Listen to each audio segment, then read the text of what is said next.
China and ASEAN have many communication mechanisms. How important is this informal meeting, and what message does China want to send through it? This meeting is very important, although it is called informal. It is informal essentially in its form, because all the ministers would be sitting in the sofa to have a more relaxed attitude. So this would make them relaxed to talk about serious issues. So what could be the serious issues? Of course, bilateral cooperation and even some minor problems. Talking about the China-ASEAN relationship is not only reflected in strong political-economic relationship, it is also reflected in strong military ties. Since the 1990s, we actually have sent delegations to attend a number of forums, including ASEAN regional forums and ADM+, and we have all kinds of cooperations. Right now, we have moved from a stage of talks into operation, and this is manifested in many kinds of joint exercises, be it peacekeeping, demining, counterpiracy, you just name it.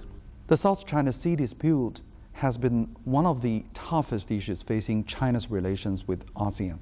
From China's views, how would freedom of navigation in this region be maintained?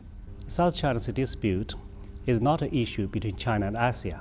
It is between China and some other claimants in ASEAN. Therefore, we should not amplify this problem. We believe cooperation is still the mainstream in our bilateral relationship.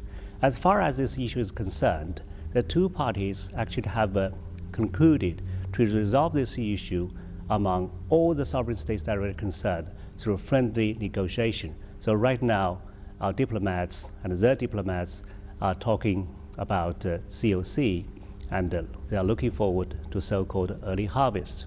As far as freedom of navigation is concerned, this is one of the fundamental principles in international law, but China is not against freedom of navigation.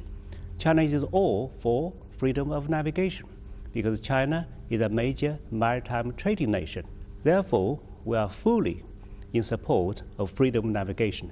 But however, this would not suggest that we would endorse foreign military reconnaissance in our EEZ. That could not be interpreted as freedom of navigation. Actually, China is not alone in this kind of stance. More than 20 other countries hold similar views to oppose foreign military reconnaissance in the EEZ. So what would we expect from this meeting in Beijing? Well, I don't have a ready answer. Let's look and see what is going to unfold.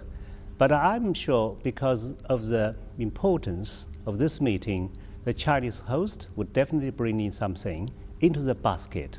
So will the 10 ASEAN ministers.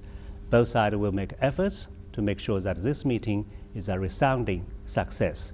If we look at the fact is this is the 4th informal meetings in 4 consecutive years. That means 4 years ago, every year from onwards, we would have an informal meeting. This tells how important this relationship is and how both sides have valued this relationship. Let's hope it's a great success.